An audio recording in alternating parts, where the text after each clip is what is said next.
Lalo ka na!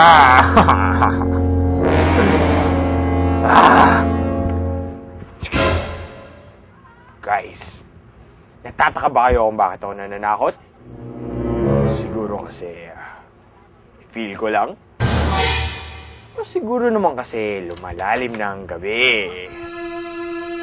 O kaya naman dahil post-Halloween season ngayon. Actually, sinusubukan ko lang kung nakakatakot talaga itong costume ko. Well, obvious naman kanina, di ba? Effective na effective. Natakot silang lahat. And speaking of costumes, nandito ako ngayon sa Gintong Lobo, one of 4 companies here in the Philippines who are into costume and mascot making. Now, I am with Mr. Russell Rojas de Una and Mrs. Marigold Jonicia de Una. They are the partnership behind the business Gintong Lobo. Ma'am, can you tell us bakit, with all the business names out there, bakit Gintong Lobo? Gumagawa ako ng mga balloons. Kahit hanggang madaling araw, na inaabot ako nakakagawa ng mga balloons. So, putok ng putok kasi. Kaya, pag bumababa yung mother ko, nagagalit siya. May ba naman yung ginto? Gabing-gabi na, lobo ka pa ng lobo. So, dun nag-start yung pagtawag sa akin. Gintong Lobo started in 1997 as a one-time balloon-making activity for a family member's party. A lot of people knew about this, thus paving the way for the 24-year-old Marigold and her boyfriend who got into this business, with only 1,000 pesos as capital. They started with only the cheapest materials they could get and just improvised some equipment to be used just like the air pump made with carton. Since the balloon business clicked to the public, Gintong Lobo also expanded their service to providing party needs. 4 years ago, they also ventured into costume and mascot making with the inspiration Marigold got from her mom and sister who are into fashion. Okay, so what are the packages and the services that you have here in Gintong Lobo? Meron tayong mga mascot, mga bubble shows, mga ganyan, mga clowns, mga magicians. Pero when you say party needs, laging ano lang ba yan? Laging entertainment lang ba for kids? Or do you have like mga party materials? Like mga, what do you call those? Yung mga palayok, mga ganun. What do you Actually, offer? ano kami, supplier tsaka manufacturer ng mga piñata tsaka mascot. Yun ang talagang ano namin, yung costume and mascot.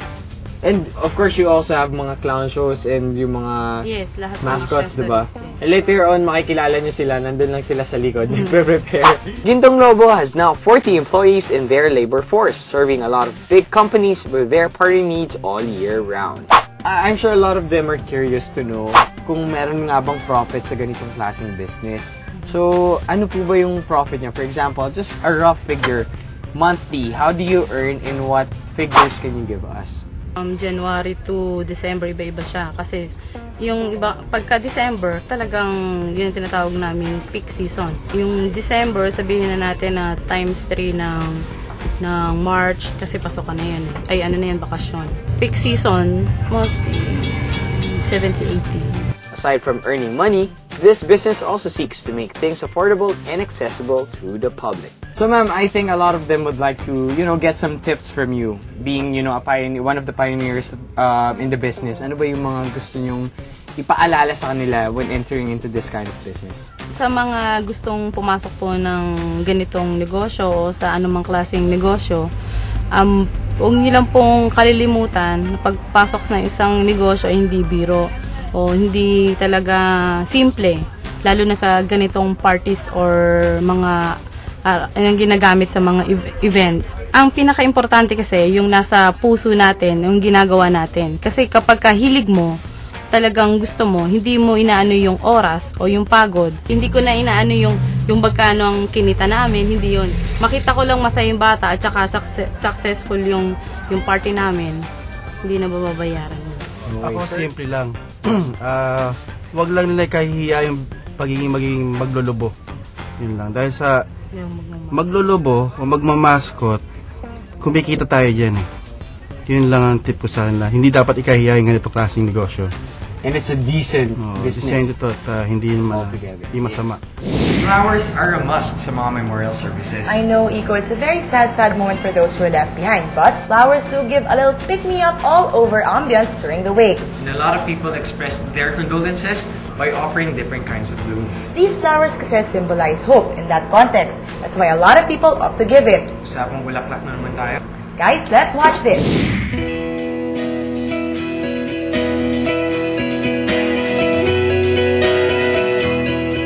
Bahagi na ng kulturang Pilipino ang pagbibigay ng bulaklak sa mga taong mahalaga sa atin, lalo na kung merong okasyon. Maaari itong maging simbolo ng pagmamahal, pangangalaga, pagpapasalamat at paggunita. Kaya naman kahit imaw na ay hindi natin nakakaligtaan bigyan o dalhan ng bulaklak.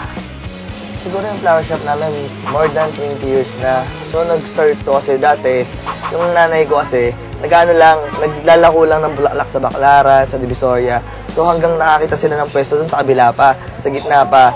So pag nakakuha sila ng pwesto doon, medyo sinuwerte naman, nakakuha ulit dito ng pwesto, yun hanggang lumaki na yung pwesto namin. Doon na nagsimula.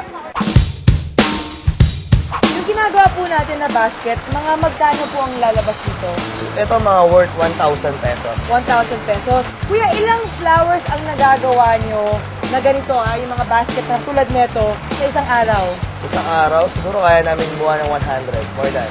100 na ganito. Lahat yun kayo gumagawa? Kuya Marlon? May katulong siya, may kasama rin sila.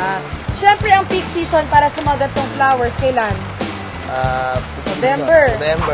February, Mother's Day. Anong klase to? Papua. Papua. Ito medyo parang Parang rambutan pero aswete. aswete po tawag dyan. Any specific kind na flowers na ginagawa nyo bago po dumating yung customers? Or in-order po talaga muna? Or kayo bahala sa design? Hindi, kami muna bahala sa design. Tapos, pag magpapagawa na lang sila, yun na lang, kung ano yung gusto nila, yun na lang ayusin. Wait. Kuya Ruslan, hindi ba parang pineapple to? Pinya yan, pinya. Pinya talaga. Pinya Kaya talaga yan. Yan yung hindi kinakain. Yan yung maliliit lang talaga. Maliliit na pinya. Wala namang specific na flower talaga na kailangan. Wala. Okay. Pag ganito ba kailangan ba ng ribbon na I love you or we will miss you? Depende na lang sa... meron din minsan. Yung iba gustong lagyan ng ganyan. Sa color naman, ano yung maganda na pagsamasamahin para tama lang sa okasyon? White, yellow, red. Yung usually colorful. Ang kailangan mo lang talaga is yung pot, and then yung foam, flowers, and syempre, ano ba ginagamit nyo? Cutter. Cutter. Cutter lang. Slicer lang, okay? Alright, so, something like this will cost about $1,000. 4 to 5 days it will last. And 15 minutes lang, pwede nyo na rin gawin.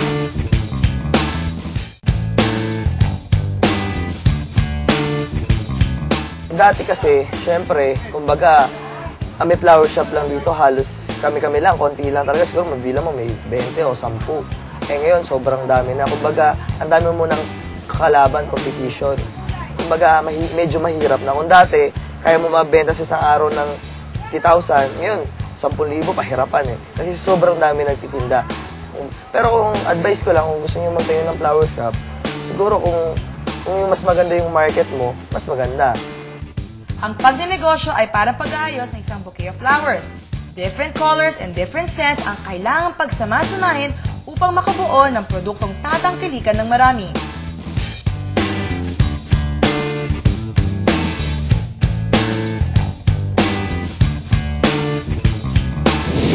For those who just tuned in, ang topic natin for tonight ay may kinalaman sa mga patay. And how some people decided to provide services for them at the same time make a business out of it.